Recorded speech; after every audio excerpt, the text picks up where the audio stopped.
Yo, yo, yo. What up, peoples? Oh, man. Good morning.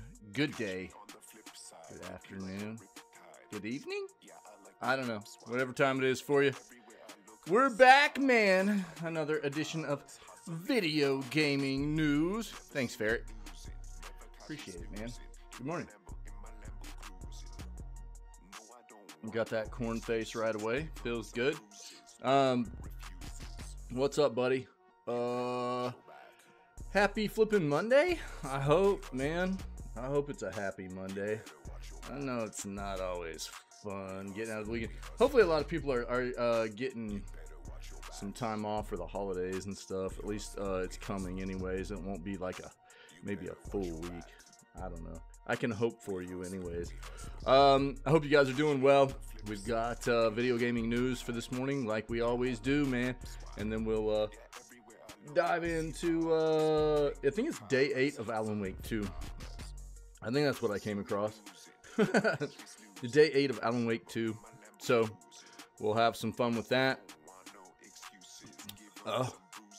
Oh, nice, dude. Cool. How did it work? Is it more intuitive? Is it more streamlined? Does it work better? Or fill me in, man. Fill me in. Let's go ahead and dive in here and see what we got for video gaming news. Cool. Let's do this, man. Let me grab this real quick. Perfect. Perfect. Nice. Let's go. Let's do it.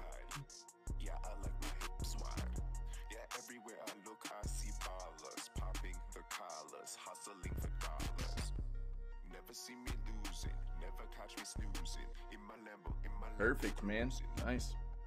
Love to hear it. Steam, Valve usually is pretty good with that kind of stuff, you know? They really are. So, love to hear it, man. Love to hear it. Yeah. Okay. See what we got here. Step it up. Nice, dude. Yeah. More streamlined, dude. That's what you're looking for, right? For sure. I was kind of hoping to hear that. Valve's traditionally pretty good at that kind of stuff, you know? And love to hear it. Was it fairly intuitive? Not too difficult?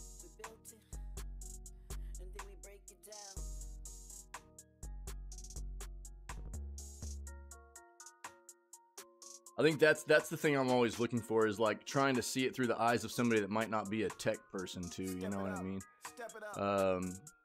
For us, it's not normally a difficult thing. People like us anyways, yourself and myself. It usually, you know, anything that takes a little bit of configuring or, you know, setting up or whatever, even on a moderate level for us is like, it was whatever, you know. But for anybody that's not, you know, like a moderate level for us, for them is just like, you know. So trying to look at it through maybe somebody that doesn't have very much tech experience and through their eyes to see how intuitive it would be for them, you know. Oh, for real? Oh, okay, cool. Well, that's weird.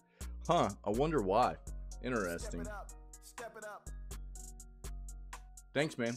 Good to know. Appreciate it. Step it up. What?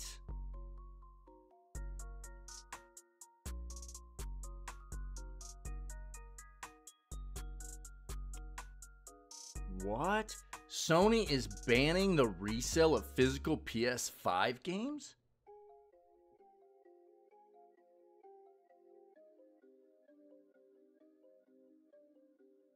Gotta love console, right? One second.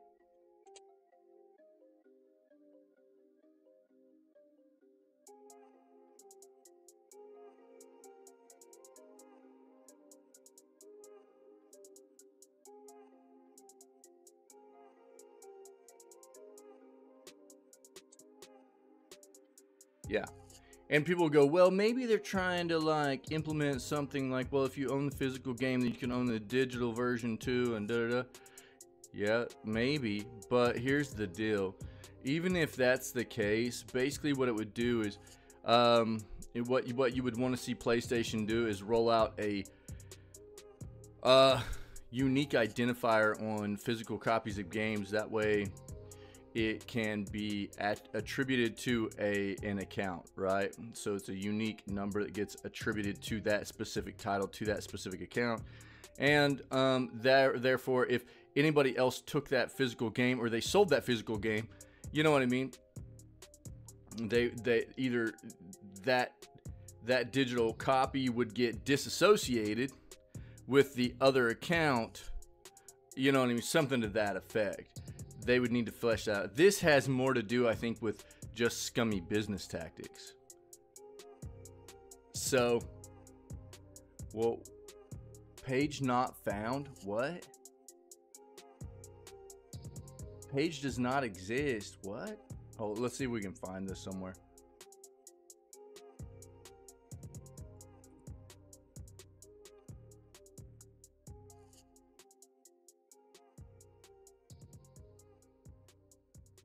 It looks like it might have been some misinformation.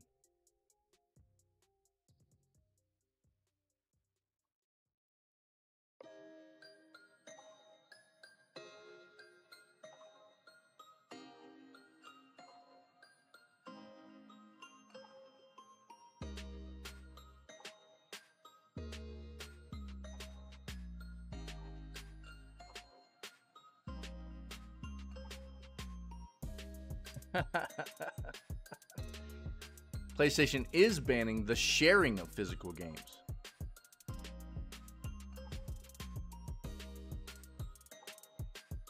Let's see what we can figure out here. We'll see what we can figure out on this front.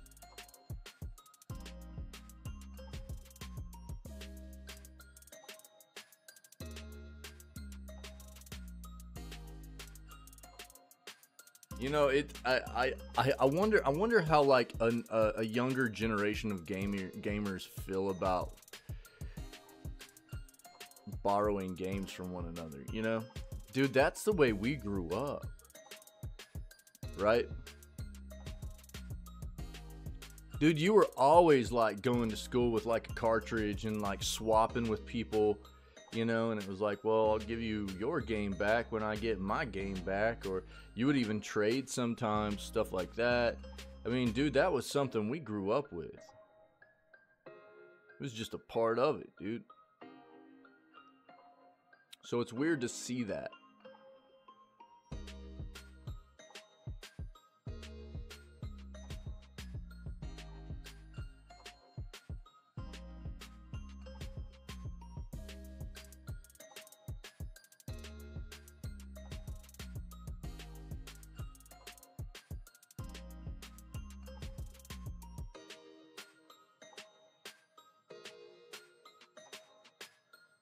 Oh, did you? Interesting, dude. Nice. Nice.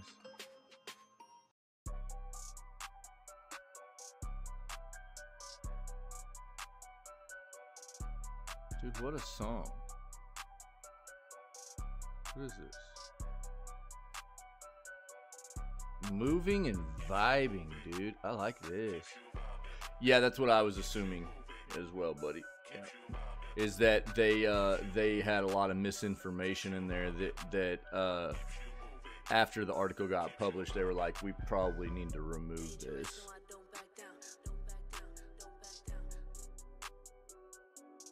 It wasn't worth just like a retract on there to like maybe try to correct a little bit of information. It was just, they were better off just removing the whole thing.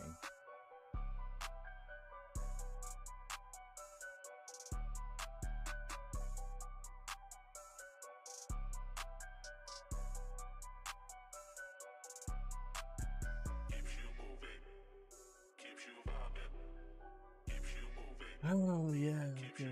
Yeah, I like that. Like this whole E3 thing is like big news. Like E3 hasn't been done for years now, you know.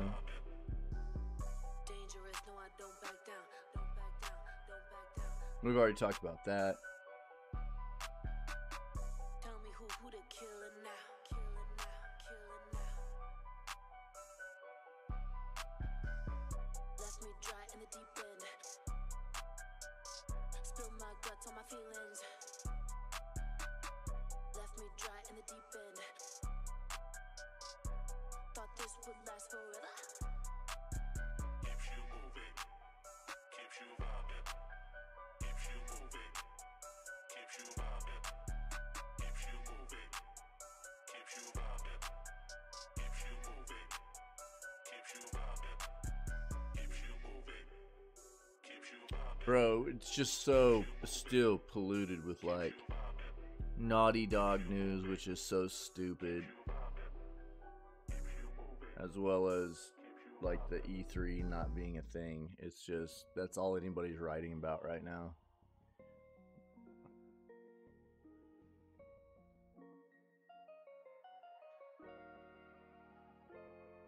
I'm the one in control. The one that brings the heat. The one with the flow. The one that's divine.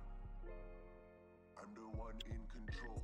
WWE 2K22 servers are scheduled to go dark on January 3rd. This should not be a surprise. This is what 2K does. They don't want people being able to play their old games. They want to make people play their new games. So, and their WWE games are trash, dude. All the time. Oh. Yeah, let me see, dude. Thanks. The one that's divine. I'm the one in control. The one that brings the heat. The one with the flow.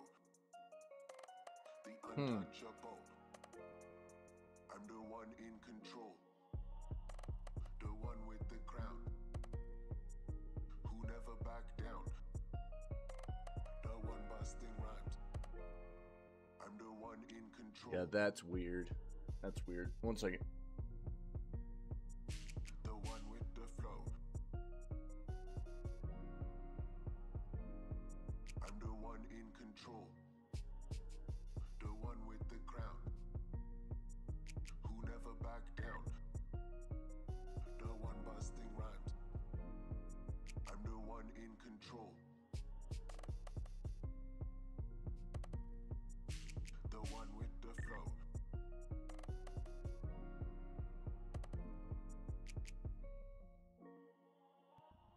Sorry. The one with the crown. Yeah. Never back down. That's interesting, dude. Thanks. The one busting rhymes. Let me see here. The one in control. Who never back down. We'll take an amount of time to like research this and look into this once we get into this part of the news section. We'll see what we can figure out, dude. Thank you. Yeah. I figured there's going to be an amount of truth to it. I just figured that probably everything they had in that initial article, there was just too much misinformation that was not worth, like, they're probably working on an entirely new article or something is what they're doing. Yeah.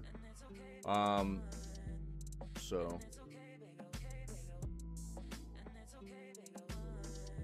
this is specifically New Zealand. Is that what this is? Oh no, EN through NZ. Okay. Yeah. Resell. Yeah. Thanks, man. Interesting.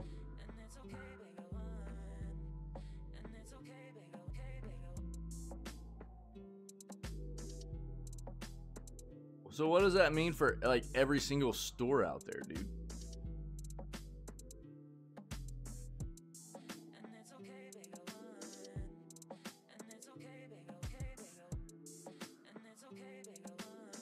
So this is all of like, this is a really weird thing. So this is actually out of Sony Interactive Entertainment Europe Limited. So the UK, so it's like England and through New Zealand, and everything that falls underneath those regions, I'm guessing, which I don't know exactly. It probably says in here somewhere what all countries fall under that region, those regions specifically. Europe, Middle East, Africa, India, Russia, and Oceania. Looks like that's probably what they're talking about. But this is an interesting thing, because what does this mean for all the resale shops, you know? We'll talk about it. But there are a lot of shops out there that resell and everything too. So what, is Sony just going to start suing everybody? Resell shops and everything too, unless they've got some kind of approval from Sony to resell?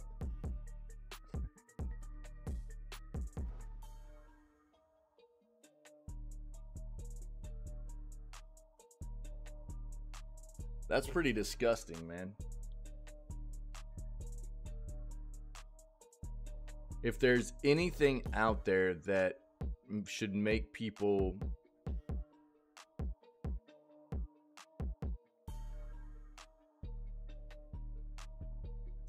yeah, okay. I'll look more into it as we get it, you know. I quit looking for articles and stuff. Thanks, man. I knew that I would need to look more into everything that it says there, but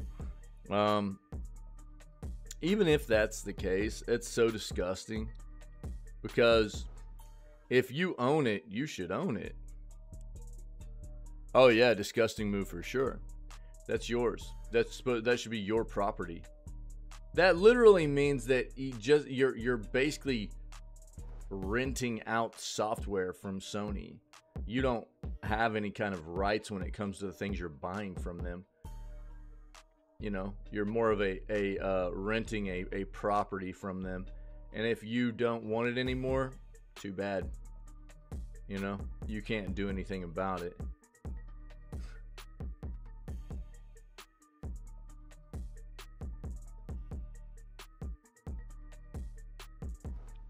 Get away from console, people. I'm telling you. Which, I mean, you know, here's the deal. Like, if you're going to, like, resell a game to some other friend or family or whatever, or, you know, what are they going to do? Are they going to throw the book at you for doing it?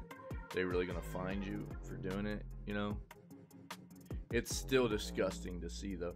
Here's the thing. It's going to really eliminate a lot of the online presence of reselling Sony products and everything, though.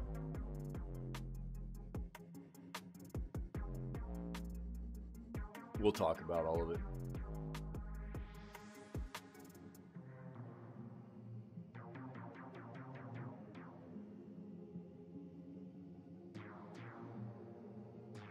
We talked about that.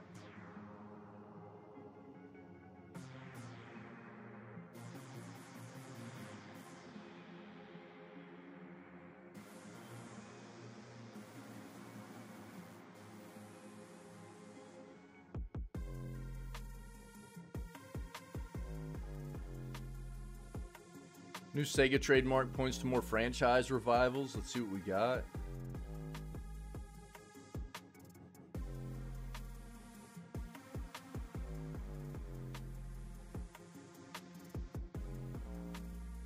I'm not. Gaming Bible can get wrecked, dude. I'm not doing it.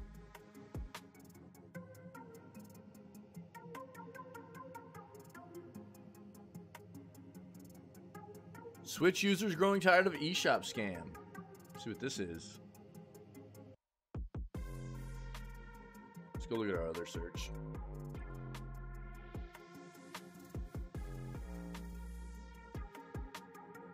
Oh no, yeah, absolutely, dude. I agree. Yeah.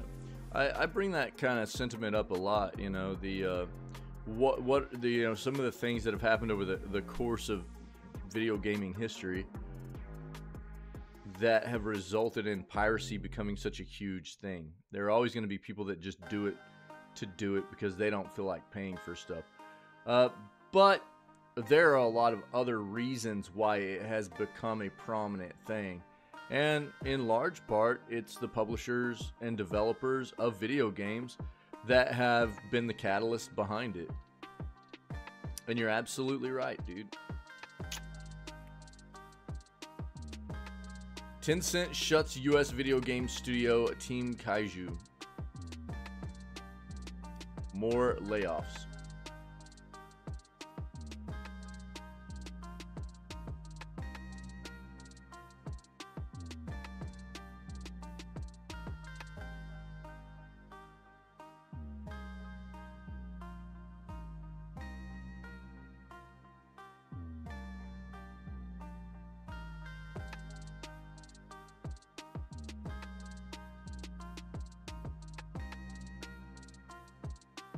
Sephiroth, dude.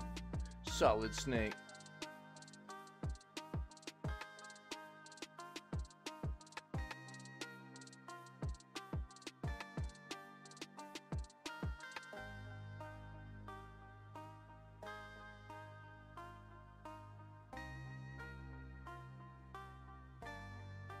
Yeah, I figure it's probably a harder thing for them to get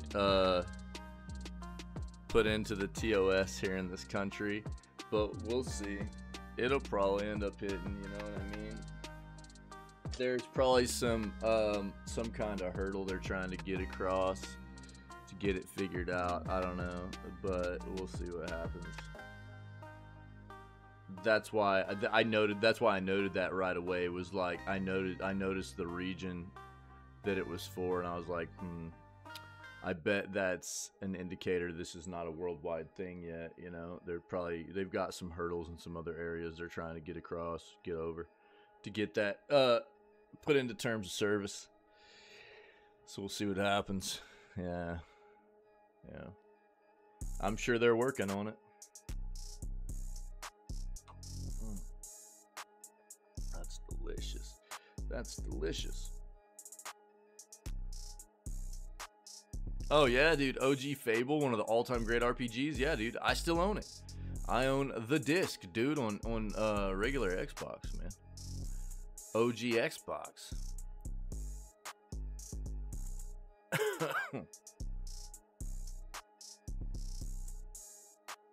We've talked about this.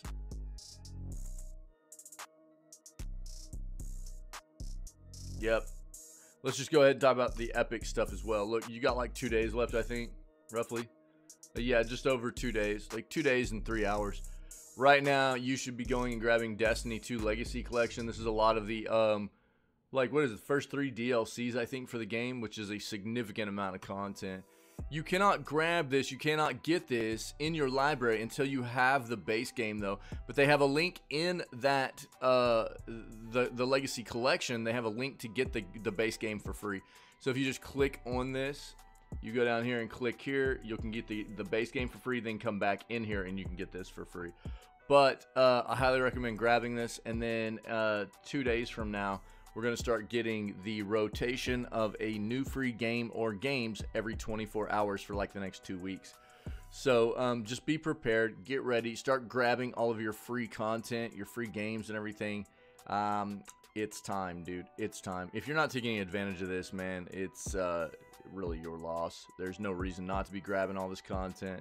It's a great time to dive into Destiny 2 if you've been looking to ever play that. Getting this content and diving in, there's a lot of stuff to get from the deal. The base game's usually free, or is free now, has been for a long time, and these first 3 DLC, that's a nice chunk of content that you normally have to pay for, so there's no reason not to grab that. Even if you're not planning on playing it now, you might in the future. And then get ready for these free games that are coming, alright?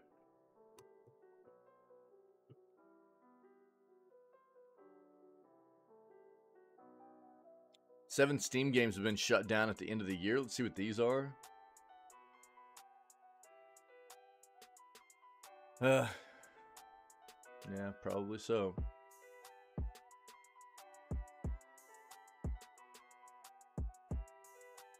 Here's the weird thing. Okay, so read this. More Arkhamverse video games might be under development. James Gunn hints.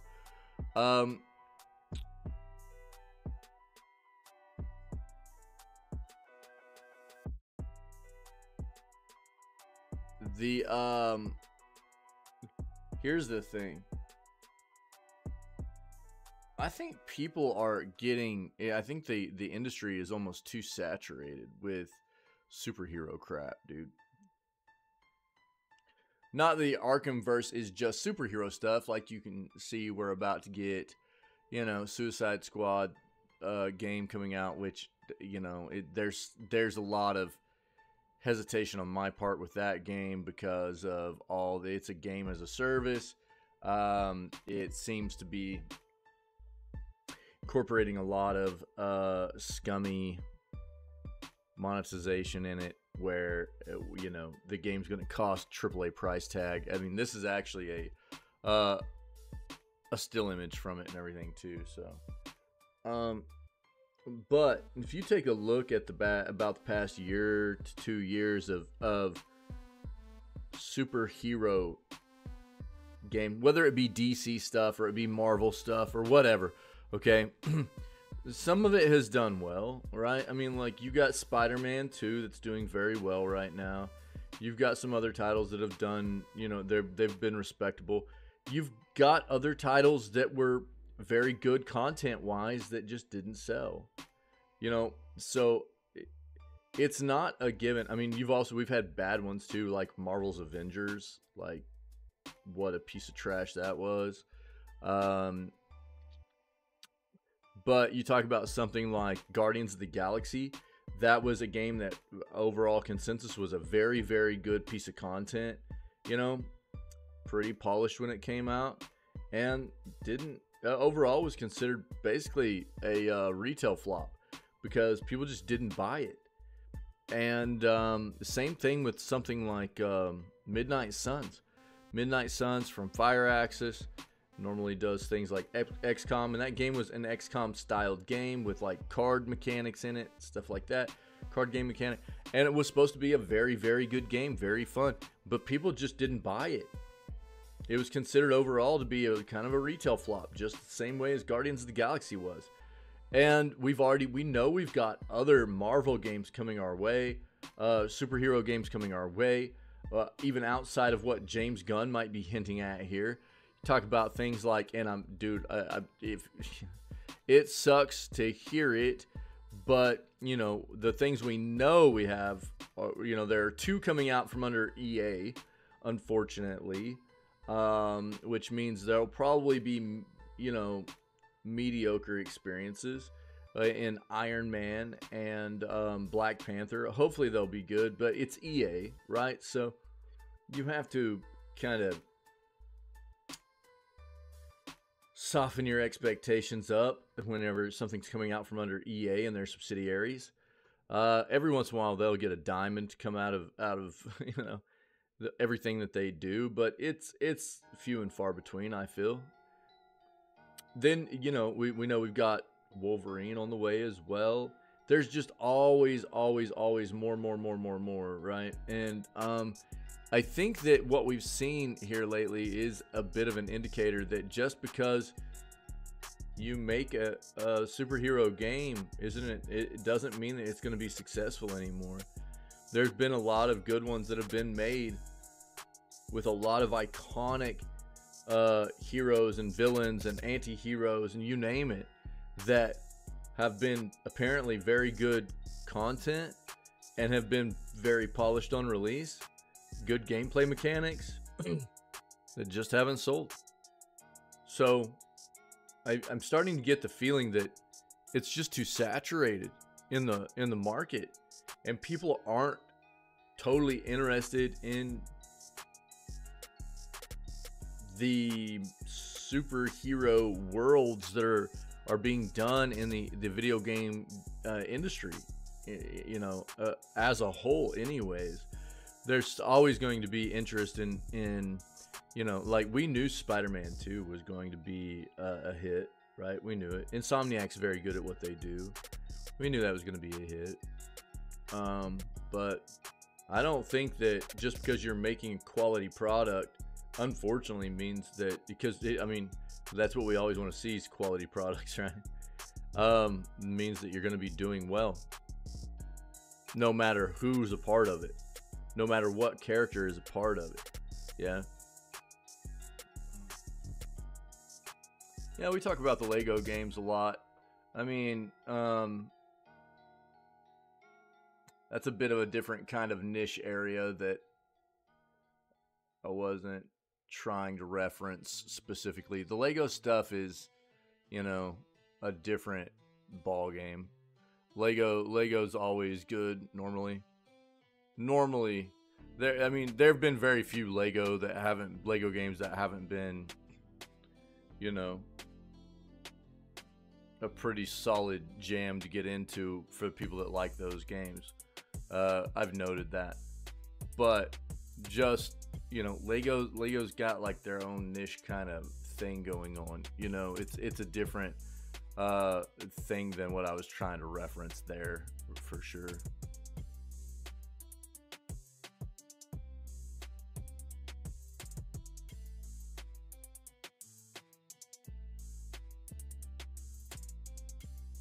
My son actually took a dive into the Lego Fortnite stuff. He's really been enjoying it. He's really been enjoying that. So, I think that it's still weird to me that Epic decided to like play this whole metaverse thing for them as like their Fortnite metaverse. That's a weird branding for me. I don't quite understand. I guess they just thought that like Fortnite is more recognizable than Epic is as a brand name, so they wanted to make everything be tagged with Fortnite. Yeah, my dude, I've talked to other people that have really enjoyed it too, as well. From what I understand, it's more of like just a co-op environment, where you're like building villages, you're building, you know, like your own kind of. It's like a base building, resource gathering, heavy kind of. It almost what the way that I'm kind of, and I haven't gotten to watch very much of it or dive into it much. We can maybe take a bit of a peek, but it's like the impression I'm getting is almost like take like Minecraft to an extent. It might not be that deep yet or anything. I doubt it is that deep, but take some Minecraft and instead put like Lego on it. You know what I mean? It's like a Lego vibed Minecraft experience, I think. You know, more like there's like a little bit of some dungeon diving in there. You got to go gather resources, base building. There's, you know, it's got a co-op kind of aim to it, I think. Yeah. And it's supposed to be a lot of fun, man. Casual was in here talking about it initially, and yeah, that's the whole thing I was talking about. Yeah, it's all about, this is their thing. Everything's gonna be Fortnite for them, which is a weird, because every time I hear Fortnite, that's like automatically, I heard Lego Fortnite, I just assumed it was another battle royale built Fortnite experience wise, but had like a Lego skin on it. You know what I mean? I didn't know what else to expect other than that, because every time I hear Fortnite, I think Fortnite, you know, which is why it's a weird pivot or a weird branding thing for me to see Epic go, well, we're just going to call everything Fortnite instead of calling everything their Epic verse or something like that. Come be part of the Epic verse, right? Where they've got Lego, Epic Lego, and Epic's Fortnite, and Epic's Rocket League, and, you know, Rocket League Racing or whatever. You know, it's weird that everything is now being branded as Fortnite when Fortnite is just a game. I don't know. Apparently they I mean, look, let's be fair. Epic's a huge company and everything, and they've got a massive marketing and sales division, and I'm guessing they've done their research enough to figure out that was the play for them. But it feels weird to me. I thought it was odd. I had no idea that Lego Fortnite was going to be like this entirely different world no battle royale or anything in it, you know? It's super odd to me.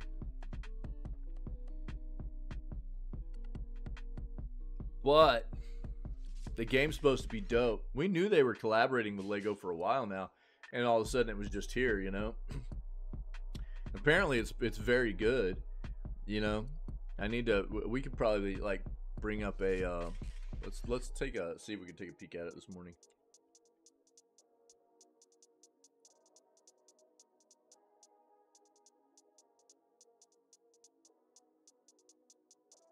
Let's just go to YouTube. How about that?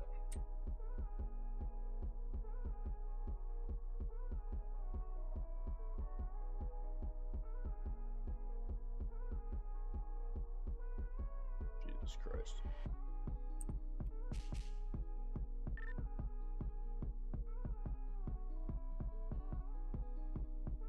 Gameplay trailer. This will probably be the play. We'll pull this up and we'll take a look at this when we start hitting all the articles too. Hopefully that'll give everybody a better idea of what exactly to expect out of it, alright?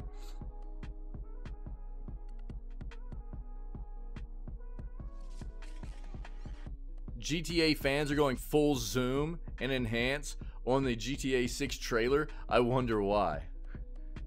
Probably couldn't have anything to do with all the, you know, digital twerking asses in that video, you know what I mean? Bunch of thirsty flipping gamers.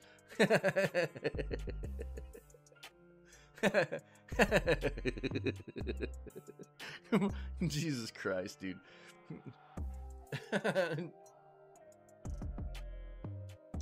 Did you guys see those pixels bouncing up and down? Oh my god.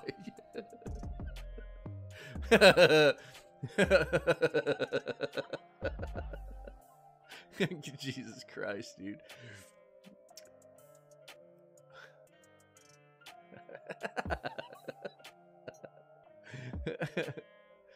Oh god, dude.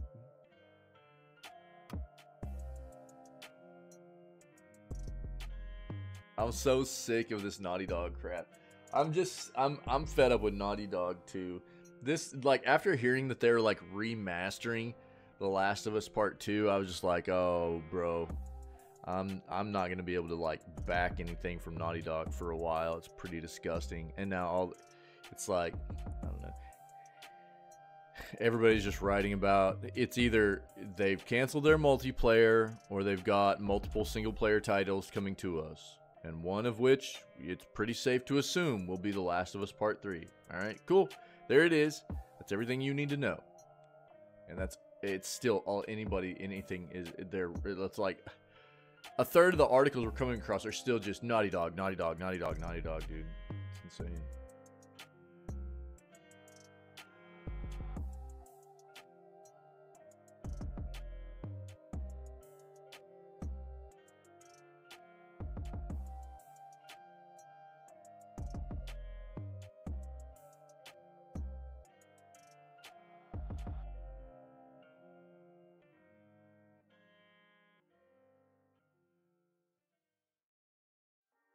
Keyword Studios acquires Improbable's metaverse gaming arm for 97 mil.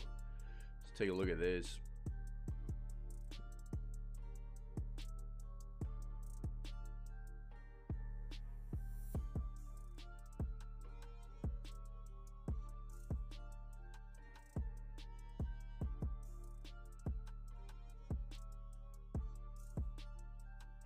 Netflix adds GTA Trilogy to their game catalog. How to play it on iOS and Android, because you can't play it on anything else.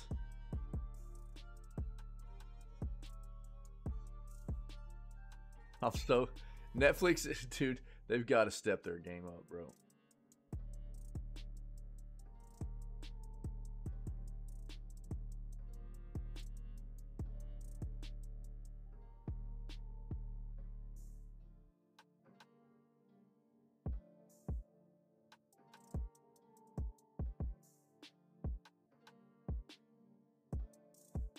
Go one more page here.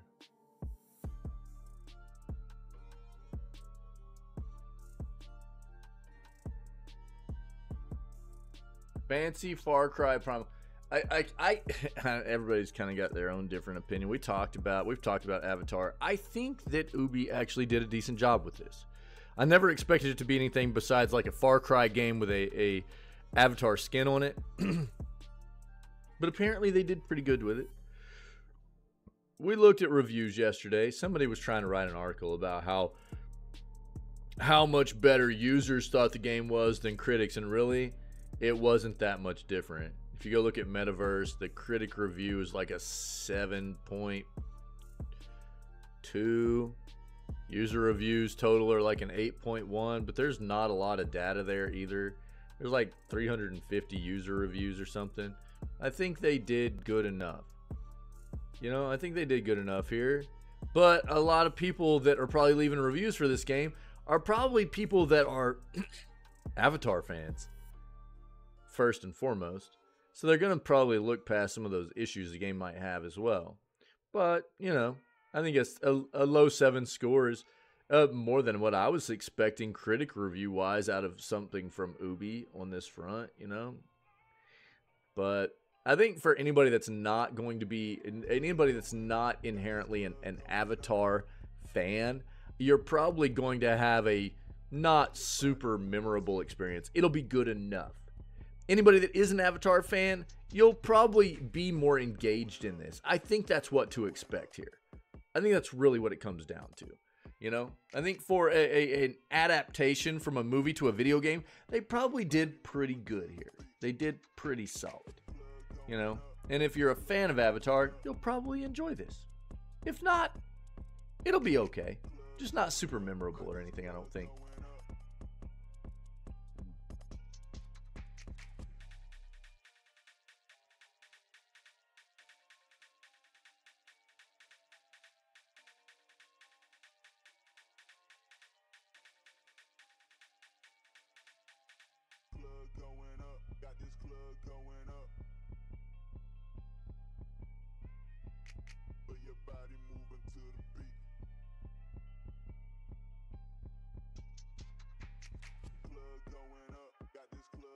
This is a lot of speculation. I think GTA 6 will pull in a lot of money, even though they maybe shouldn't pull in as much as they will. They're gonna make a lot of money, man.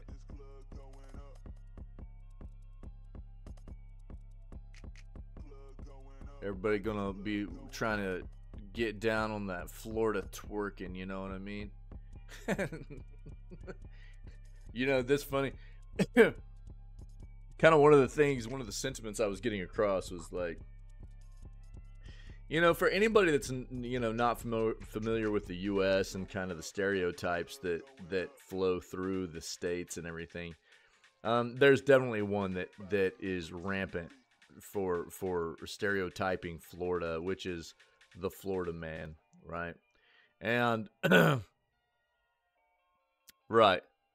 Yeah, me too, Ferret. Yeah, I think as anybody that's even a video game enthusiast, you have to be a bit intrigued by what it's going to do here in the industry, even if you're not planning on playing it. I'm not.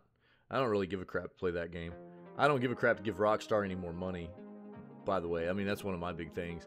But it's interesting to sit back and watch what's happening to the industry because of this game, I agree. But whenever I watched the trailer, I was like, dude, this is like the epitome. They captured like the true essence of Florida man in this this trailer. And yeah, I think that's exactly what they were going for, right? Like they got that yeah, exactly, bro. Exactly. I mean, Florida is known for being just this state of pure like chaos almost, and anarchy. Not all of it. There's a lot of really beautiful parts of Florida too, but there's just always wild stories coming out of that state, man. So a lot of the rest of the US will look at Florida as like, kind of a sketchy place, dude.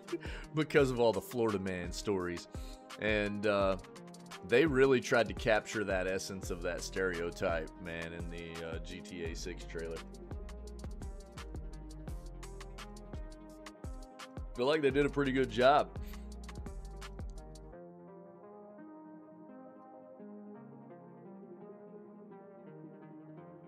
Pokemon Scarlet and Violet are bringing back a rare Pokemon in a new event. We'll take a quick peek.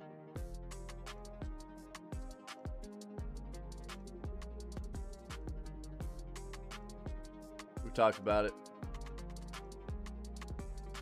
All right, let's go ahead and hit our articles here. How about it? Started off with this. Keyword Studios acquires Improbable's multiverse gaming arm for $97 million.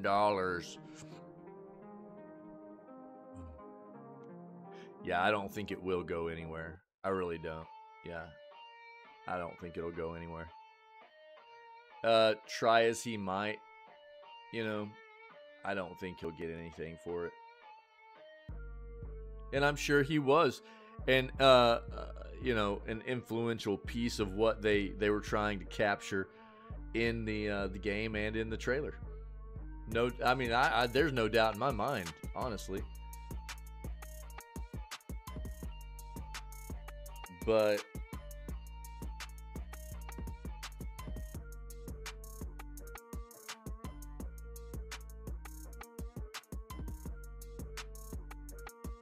here's the thing, and I said this before, as far as that goes, I think that if they actually had that character being used as part of the main piece of the game in any form or fashion, as far as doing, you know, getting quests done or anything like that, he would have a stronger case.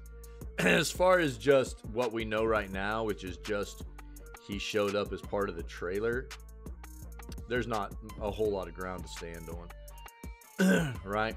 They're using a lot of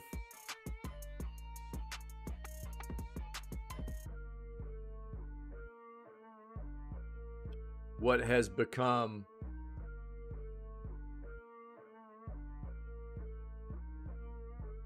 notoriously known kinds of pieces of media to form that game for that area of the world and of the US, right? For Florida. And it's like, just because he shows up, you know, because a character shows up that seems similar for maybe part of the trailer, I don't think there's much to stand on there. And you think, you know, Rockstar's got a lot of money to throw into some kind of lawsuit case coming from an individual that probably doesn't. Probably won't go anywhere. But we'll see. We'll see. What up, troop?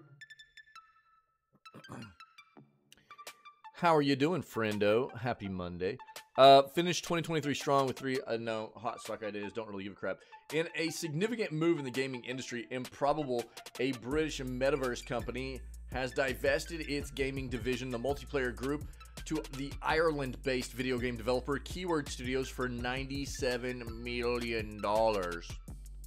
I'm great, friendo. Thanks for asking.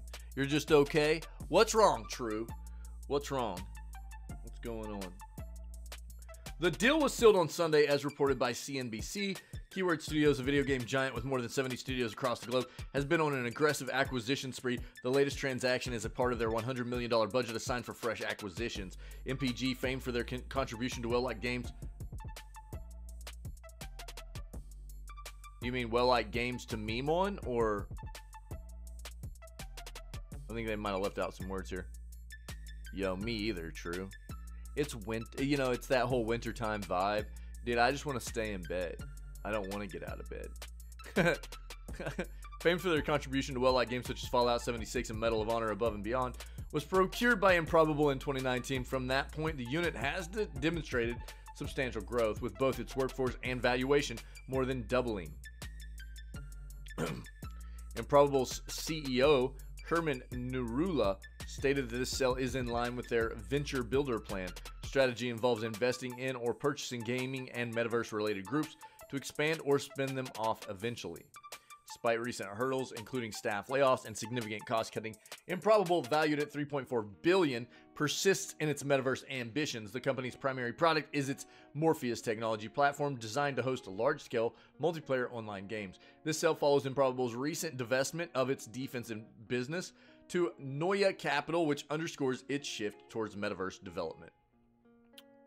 There you go. So Keyword Studios acquires Improbable's metaverse gaming arm for $97 million is what you need to know there. Dark and gloomy and rainy. Yeah. Yeah, it's kind of like overcast here and everything too. I love it, dude. I love it. It's so good. Yeah, I love it. Pokemon Scarlet and Violet brings back rare Pokemon in a new event. Pokemon Scarlet and Violet players will soon have a chance to obtain 2 of the rarest Pokemon in the game, Walking, Wake, and Iron Leaves. Pokemon Company has announced that the 2 will return in Terra Raids. 2 Pokemon will be appearing between December 25th and January 7th, giving players a decent amount of time to catch one or both of them. Since neither of these Pokemon was made available in the Indigo Disc DLC, this is the only way that Pokemon Scarlet and Violet players can get them. Unfortunately, anyone that got them the first time will not be able to catch multiple. The announcement can be found in the official Play Pokemon tweet embedded below. Walking, Wake, and Iron Leaves have been offered just twice in the past, once back in February of this year and then again in May. The May event was something of a do-over as there were technical problems surrounding the first one. Since these raids are the only way to get both of these Pokemon, fans shouldn't sleep on this event if they haven't caught them already. There's no way of knowing the next time these events will be held, and fans hoping to complete the Pokedex will need both to do so.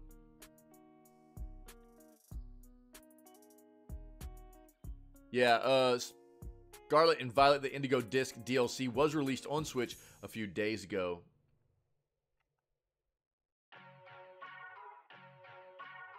If you need anything more out of here, I'll link it. Bueno. It's been raining there since Saturday night. Oh, I am jealous. I love the rainy vibes, dude. I love it. Love the rainy vibes. New Sega trademarks point to more franchise revivals. We've already seen where they're bringing like stuff back, right? Shinobi, Crazy Taxi, stuff like that. Oh, whew. Sega has a lot of iconic games from way back in the day that I think a lot of people, you know, let's just, we all know that they've got things like Sonic, right? Sonic's basically Sega's Mario, yeah. And outside of that, they still have a lot of things under their label that give them an opportunity to bring back to modern gaming, which is something I think a lot of people want to see. And it's interesting to see what they're doing with it finally. Oh yeah, dude, yeah, Ferret. Yo, I can link that to you if you need that, dude. Here, man. There you go, buddy. I'll DM it to you too, man. Yeah, here you go.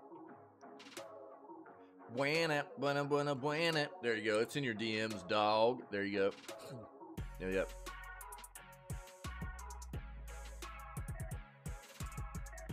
Yeah, for sure, buddy. Absolutely.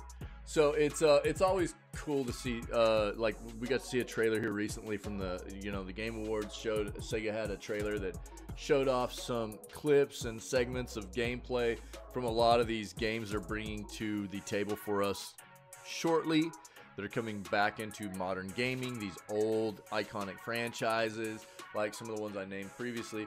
But apparently they might have some more coming to us, which is dope, man. Let's see what we got.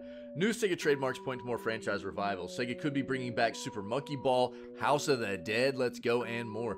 Earlier this month, Sega announced 5 new franchise reveals in the works: Crazy Taxi, Jet Set Radio, Shinobi, Streets of Rage, and Altered Beast. The news came as a pleasant surprise when it was announced at the Game Awards, given the fact that these franchises have basically been dormant for years. Sega has been hinting that these won't be the only franchises making a comeback. Some newly filed trademarks could offer a hint at what else is in store. As reported by Gamatsu, Sega filed for trademarks for several other games this month, including Super Monkey Ball, Outrun, Alex Kidd, House of the Dead, and Afterburner. Gamatsu shared links to the trademark filings, which can be found in the tweet embedded below. Nice. There you go. Remakes leading to new games. While Super Monkey Ball, Outrun, Alex Kidd, House of the Dead, and Afterburner haven't had new games in a while, several of them have had remakes over the last few years. A remake of Alex Kidd in Miracle World was released in 2021, and the original House of the Dead got a remake the following year. New Super Monkey Ball certainly wouldn't be surprising. Sega has been priming the series for a comeback for years, with an HD remake of Super Monkey Ball Banana Blitz in 2019 and the release of Super Monkey Ball Banana Mania in 2021. Banana Mania mostly featured content from the first 2 games in the series, but with Sega putting a big focus on its underused franchises, it might be time for a brand new game. Yeah, the Sega Revival. Sega has a large number of beloved franchises, but the company has largely focused on 3 of them over the last few years: Sonic, Persona, and Like a Dragon. Yep. In a recent interview with The Washington Post, Sega COO Shuji Utsumi noted that the success of these 3 pillars is the reason that we're currently seeing other franchises getting a chance to return. New trademark filings all seem legit, but there's simply no way of knowing if or when this new batch of revivals will actually come out. So plans are consistently changing in the video gaming industry. Until we see some kind of announcement from Sega which would make it official, we should just, you know, take all this with a grain of salt. We'll get it when we're supposed to get it. I talk about that all the time, but that's kind of cool news anyways, man. Nintendo Switch users growing tired of eShop spam. Nintendo fans continue to have major complaints with the Switch's digital store. Nintendo Switch users are making it known that they're tired of spam appearing in the platform's eShop. Since the launch of the Switch back in 2017, the eShop has been a way for Nintendo users to buy games on the console in a digital capacity. Despite being so widely used, though, Nintendo itself hasn't made many tweaks to the eShop over the years, despite many criticisms aimed at the storefront. Now with the Switch 2 on the horizon, Nintendo fans are making it known spam needs to be addressed with the next iteration of the eShop.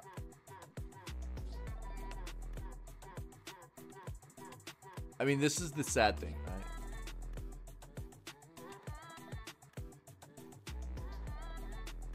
Why does there need to be a new eShop with each new platform? This is an issue that needs to be rectified. I've been talking about this for a while. You know, it needs to just be Nintendo. It doesn't need to be Switch Online. It doesn't need to be Wii U's Online or Wii U eShop or Wii Online or Wii's eShop. It needs to be Nintendo Online. It needs to be Nintendo's eShop. And everything needs to be all-encompassing here. Whether it be previous generation stuff or the next gen or the current, you know, whenever they switch over to a new generation. This has been a huge issue for all of the fans of Nintendo for such a long time now. And it's a brutal thing to deal with. It sucks. It's so terrible.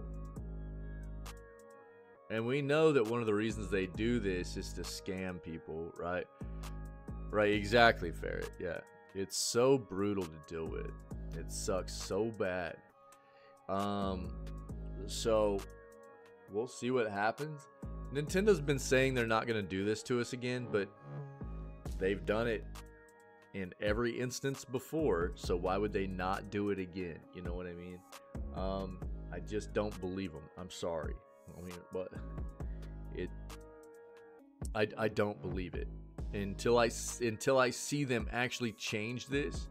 Exactly, I'll believe it when I see it, dude. They're so bad about this, and it's so gross, man. In a recent thread over on the official Nintendo Switch subreddit, many expressed their frustration when it comes to the simple act of searching for games on the marketplace. Rather than being given the game that is desired when manually searching for it on the eShop, Switch owners have found themselves bombarded or spammed with games of similar genres. Worst of all, many smaller video game publishers take advantage of the system and release a variety of bundles as separate listings on the eShop to completely take up the real estate on the store. This makes it that much harder to discover new titles, let alone find specifically what one might be looking for. Outside of these problems with spam, others on Reddit noted the eShop itself still runs incredibly poor. As Ferret and True were noting already here, right?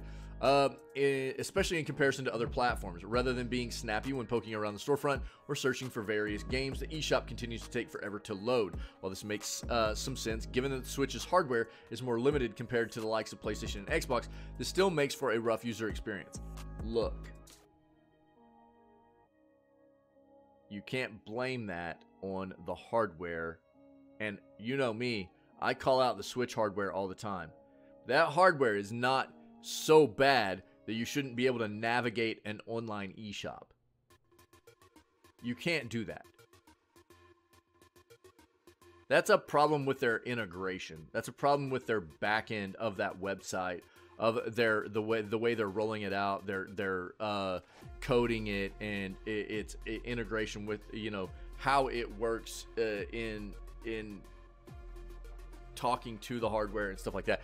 It's not just a hardware issue, okay? It's not. You can't do that. You can't blame that. The Switch is not super powerful, but it should be powerful enough to load a web page with a few small images in it without getting that slow. Said user, big thank you. I don't know how they can be that incompetent with their store. It's what makes them money. Even my 13-year-old laptop can load a tiny web page much faster than my Switch. Exactly. Currently, Nintendo hasn't responded to these complaints, and it's unlikely to do so. In fact, with the Switch itself in the final months or years of its life cycle, there's a good chance that Nintendo won't end up pushing out any additional updates or improvements for the eShop. At this point, all we can do is hope that the next marketplace that Nintendo makes available on its next consoles is a huge step up compared to what exists at the moment. Don't hold your breath.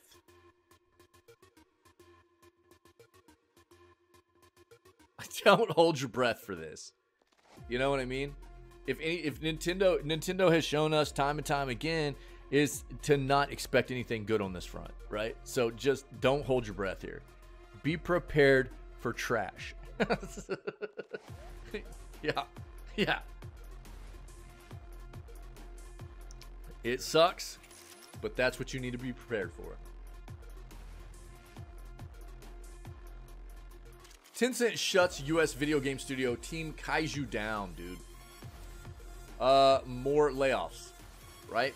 More layoffs is what this is going to be. Chinese tech giant Tencent has shut down one of its U.S. video game studios that has been considered a key part of its global expansion plan to become a competitive game developer for the Western market, a source familiar with the matter said. The Shenzhen-based company pulled the plug on U.S. game studio Team Kaiju in June, and its staff have been reassigned to work on another game under Tencent. Okay. So no firings, no layoffs, said the person declining to be named because the information is not public.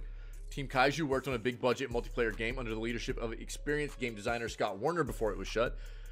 Tencent recruited Warner in 2020, which was seen as a big hire at the time, as Warner was a director for hits such as Halo 4. Warner left Team Kaiju in April. According to his LinkedIn account, Team Kaiju's website is no longer active.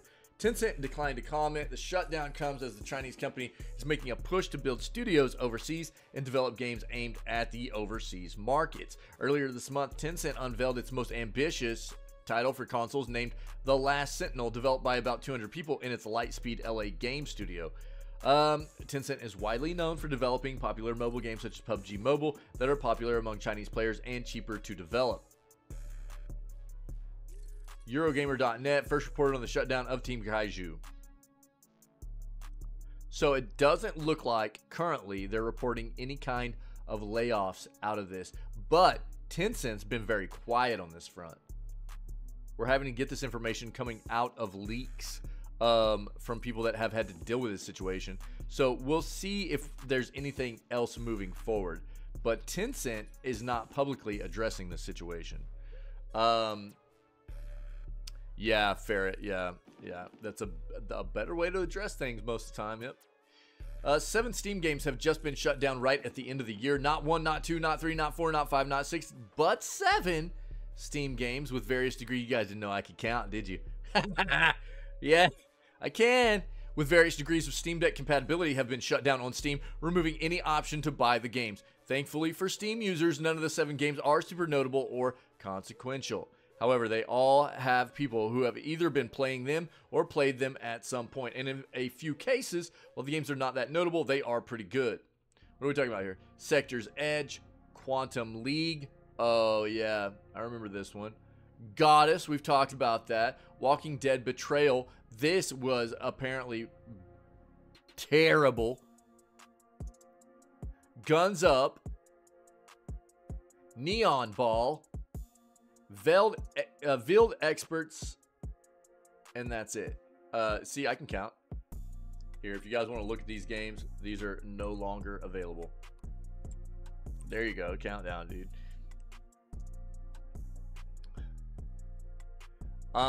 Okay, here you go. This shouldn't be a surprise to people, as this is 2 generations away now from what the current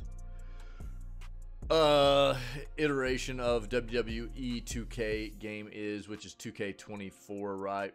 But WWE 2K22 fans are in for a heavy blow, as the online servers are scheduled to go dark on January 3rd. This sucks, but this is what you get from a publisher and developer such as 2K Games, okay? They do not let these kinds of games last very long online. As, yo, what up, Reject? Hey, man, how'd the weekend go?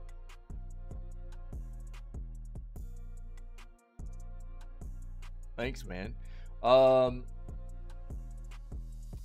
You know, this is their play. They don't want people being able to get a whole lot of satisfaction and continue to play a fully functional game on their older versions, right? Because they want people to feel like they need to buy the newer versions. This is a scummy business tactic that they're after here. Oh, okay, cool, Reject. Well, good luck to your daughter, man. This is, you know, we all understand, I think, that to an extent there's going to be a time that comes for most games where they get shut down, right? But if you notice, most large companies, they'll let a game sustain for at least like a decade. Popular games will go for like a decade, you know, before they're like, okay, look, there's not enough people playing this, we got to shut it down. The online servers for this game are going to get shut down. Not 2 years. Yeah. This is something that they're trying to do to make people buy the newer versions. By the way, did you guys see his daughter? Yeah. Like broke a record for shot putting or something? Bro, she looks just like him. Those genes are strong, bro. Hold on. Brock Lesnar's daughter? Did you guys see Brock Lesnar's daughter?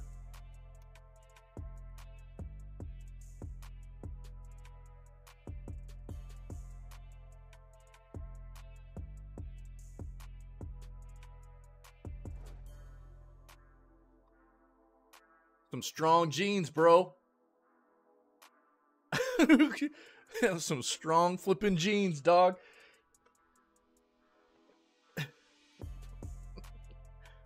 Dude.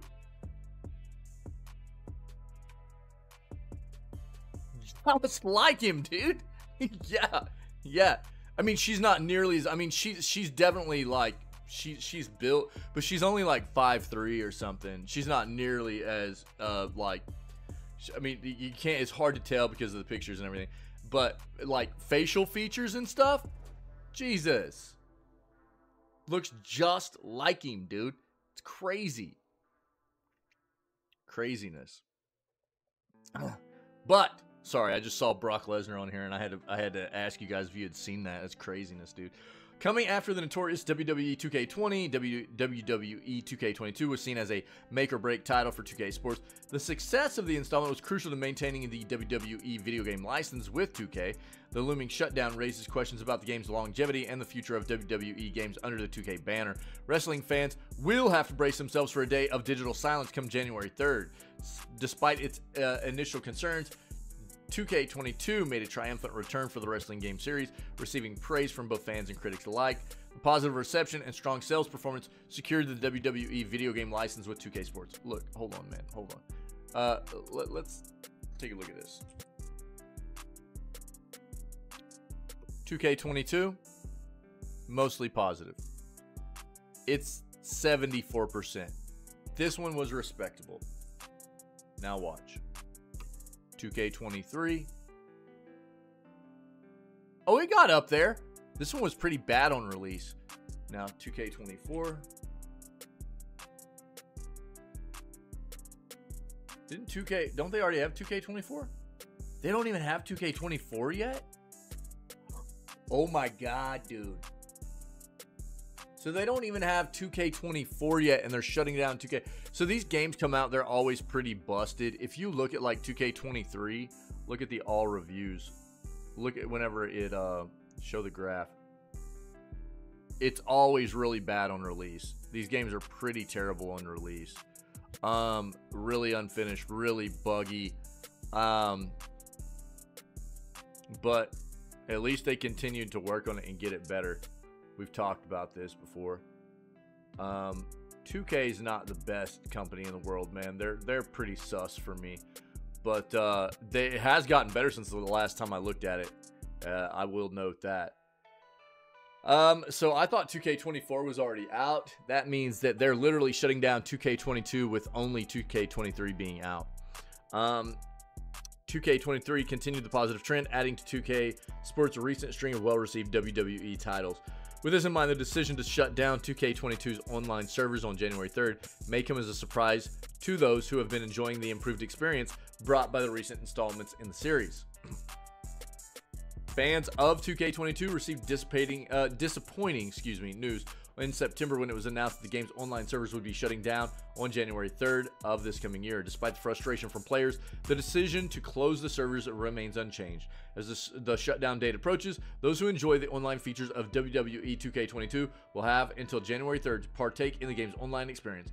Time is ticking for wrestling enthusiasts to make the most of the remaining days before the servers go offline. Losing access to online features, including the ability to play matches and download community creations, diminishes the overall experience of the game. Yep, the move raises concerns among fans about the longevity and value of future WWE 2K titles. The disappointment stems from the perceived lack of commitment to sustaining the online aspect of the game, potentially impacting players' willingness to invest in future installments. The frustration is palpable as fans grapple with a looming loss of key components that enhance their WWE 2K22 experience. While 2K24 for WWE is yet to be officially announced, speculation hints at a reveal around the Royal Rumble in January. So this is what you can expect from this company, right? They are going to be shutting down the previous year's servers quite often. Basically, they're not going to let previous entries online capabilities survive. It's gross. It's a business ploy, scummy business ploy, to make people buy into the newer titles. No matter whether those titles are good or not. That's the thing that really sucks. We all know that 2K has a pretty rocky history of game releases and stuff, right? So what happens when 2K24 comes out? It's a hot piece of trash. They don't do a good job of fixing it. And then they turn off 2K23 servers as well. The only thing people have to play online, 2K24, which is a hot piece of garbage, right? Obviously, I'm throwing out a scenario-based situation, but it is quite possibly going to happen. And it feels bad. Because online is a big component, like they said in this article, of what these games bring to the table for the game players. This is what a lot of people like to dive into. And at the very least, dude, they should be letting these online servers survive for 4 or 5 years. At the least, dude. Feels bad.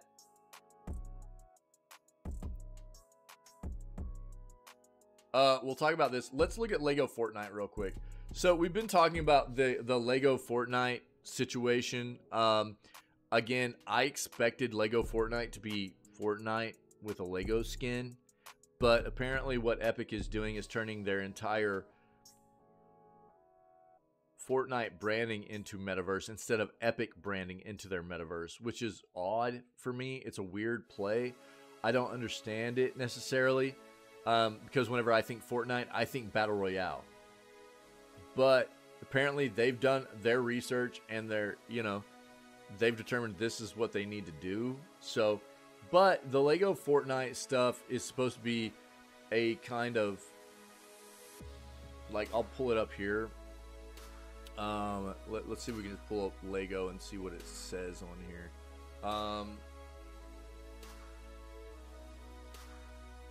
What do they have it tagged as?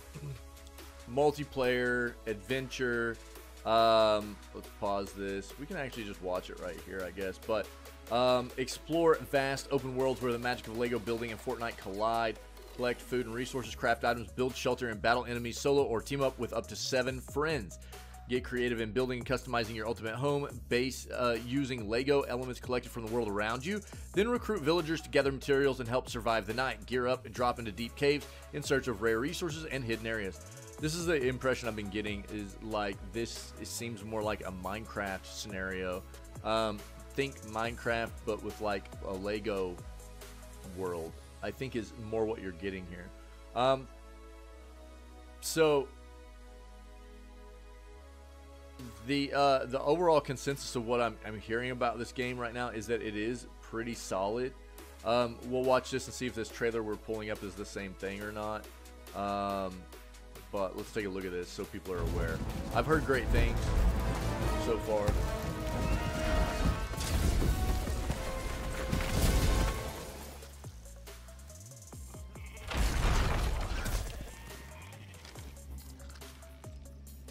The thing that's weird is like, well, I just don't understand the play on like what calling everything Fortnite. I don't get it. Everything's not Fortnite. Everything's epic. It's gotta have. It has to. They have to assume. I am assuming that it has to do with them thinking that Fortnite is just way more recognizable than the epic brand. That's the only thing I can assume. But it's misleading to me.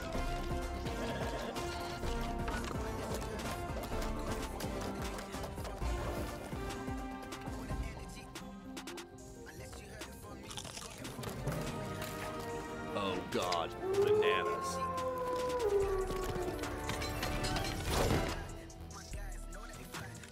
Fortnite going back to its roots, yeah, because Fortnite wasn't a battle royale in the first place, but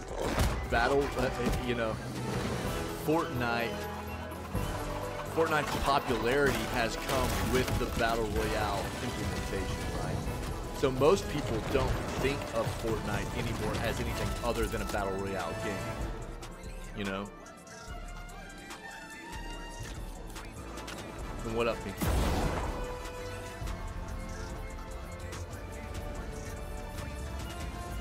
And here's what I'm saying. I mean, this is their metaverse. They're calling their metaverse Fortnite.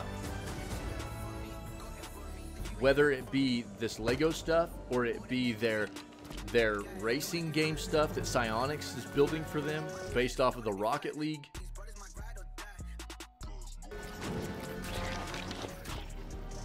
So not everything that is Fortnite branded is what close to like what Fortnite was in the first place, right?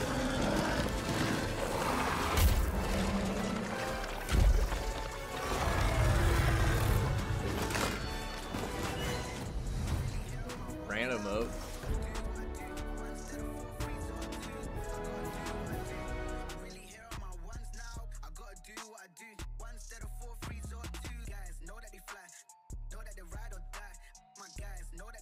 Let's watch this one.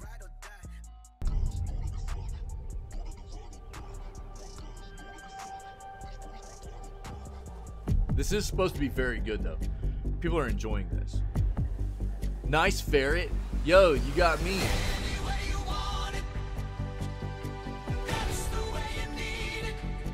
This is totally...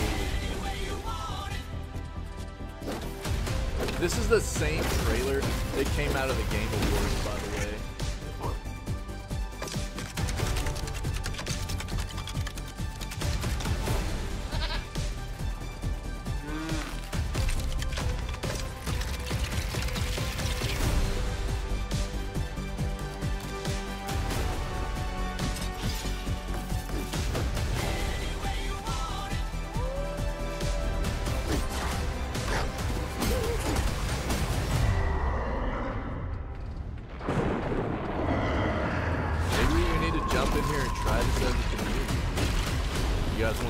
this out. I'm much more apt trying this out than doing like actual Fortnite. I actually tried Fortnite out.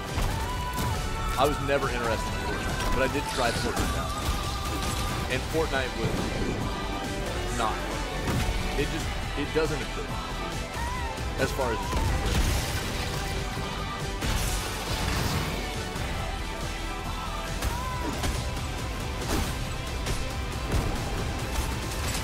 this looks pretty fun, dude.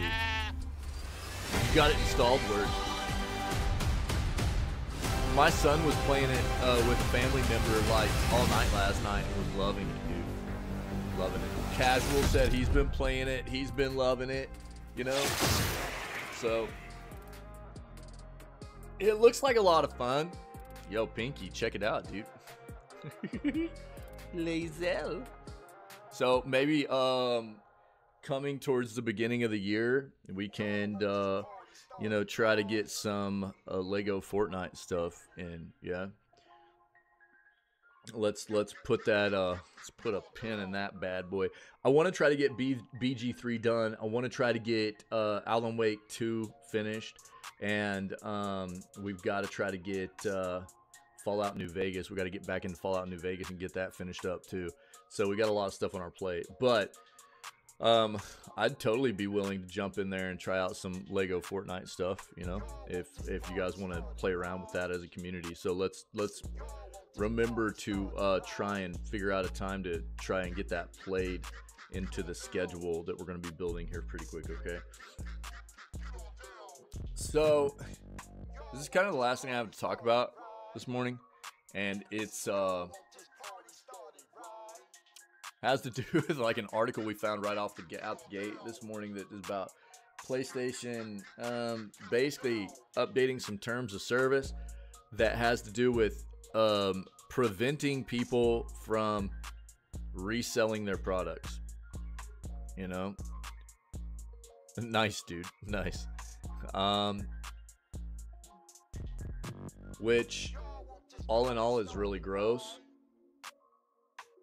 We're gonna look into this a little bit more, what we found so far, and shout out Ferret, thanks for helping me find some of this.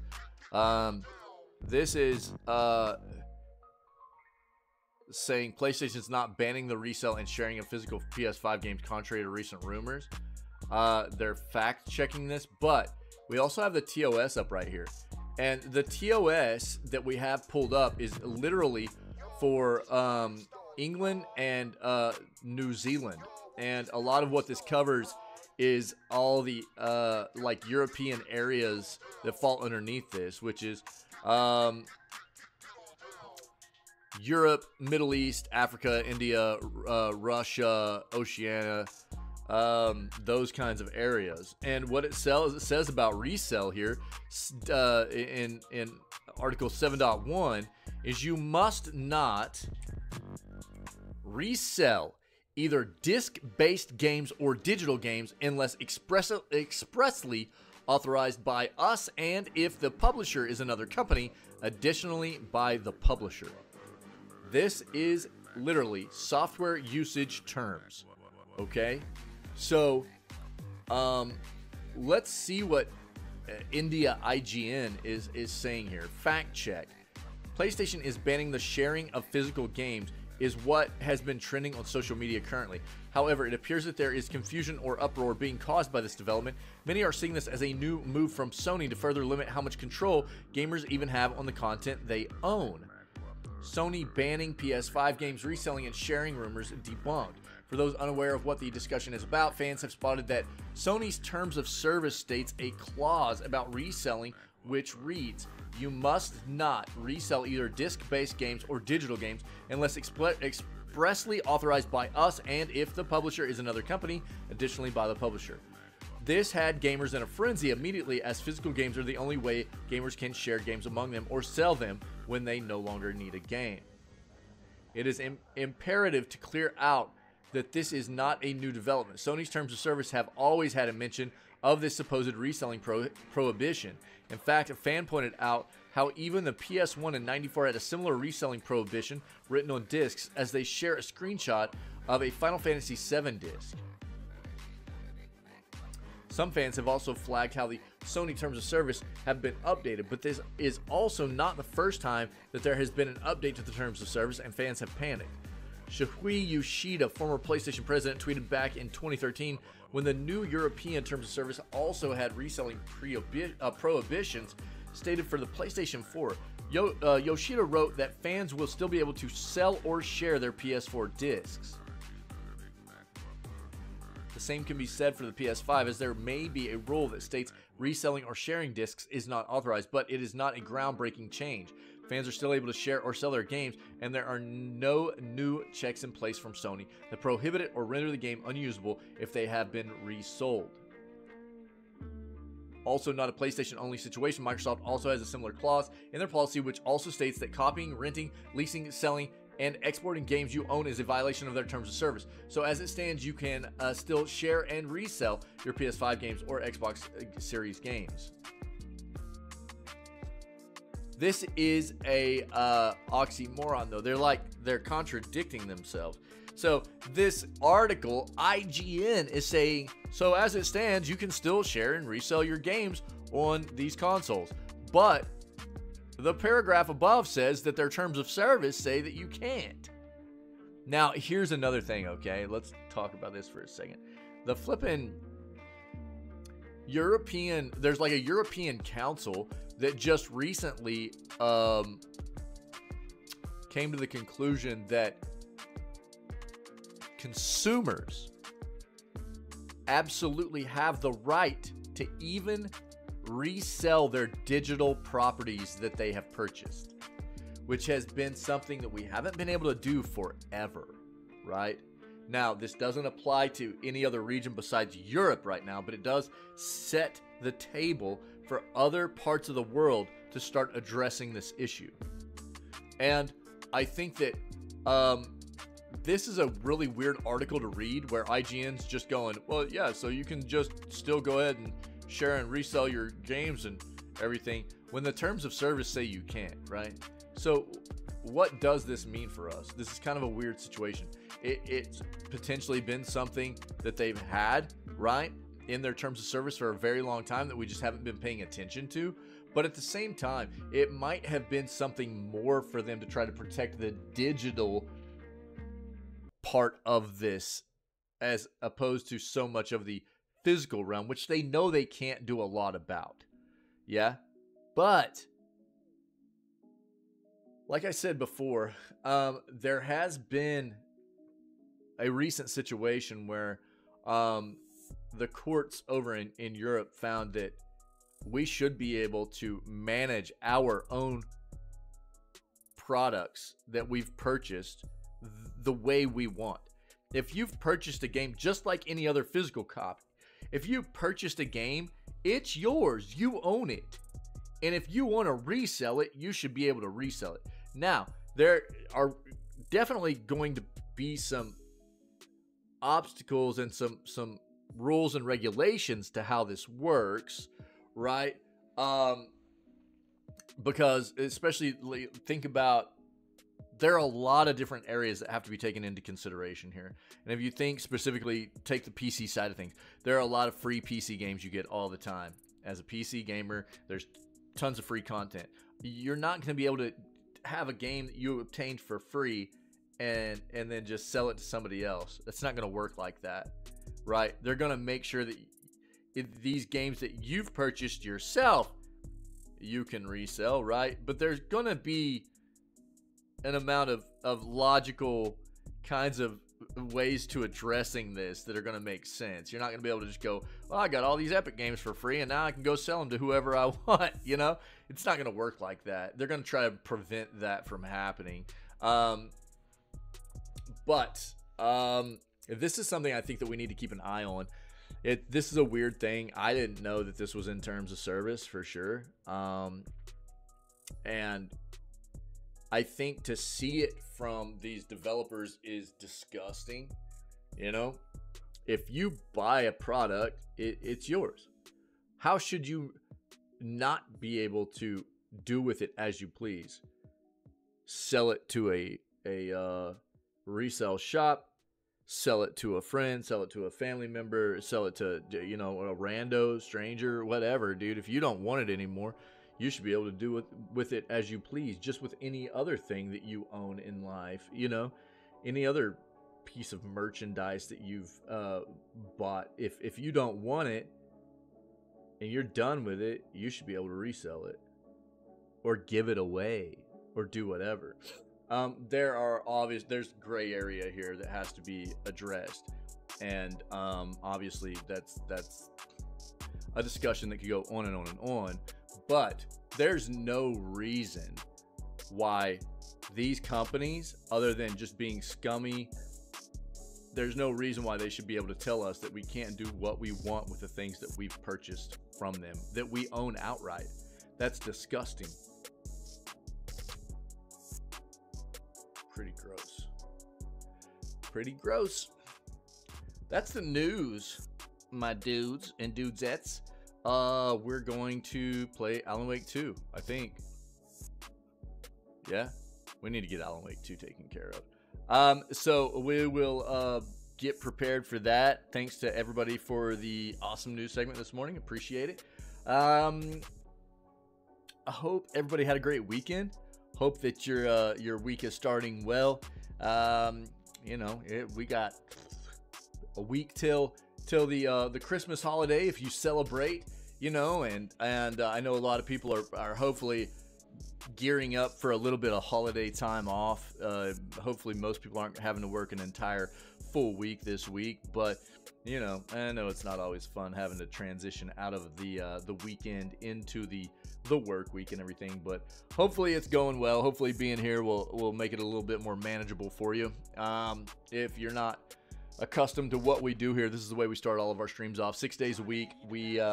We are live starting at roughly 6 a.m. CST, CDT, every day but Wednesday, kicking it off with video gaming news, trying to stay current with what's going on in the industry, and then we move on and play games for the rest of the day, as we're about to do here shortly with getting back into some Alan Wake 2, okay? So, I don't know if you're getting to watch this live or maybe even later on as a VOD, as this will end up being on the Twitch channel and YouTube channel, along with a lot of our other previous content, video gaming news segments, gaming playthroughs we've done, funny clips and highlights, things like that. And you know, if you're watching this or any of that other content and you're enjoying it, come hang out with us.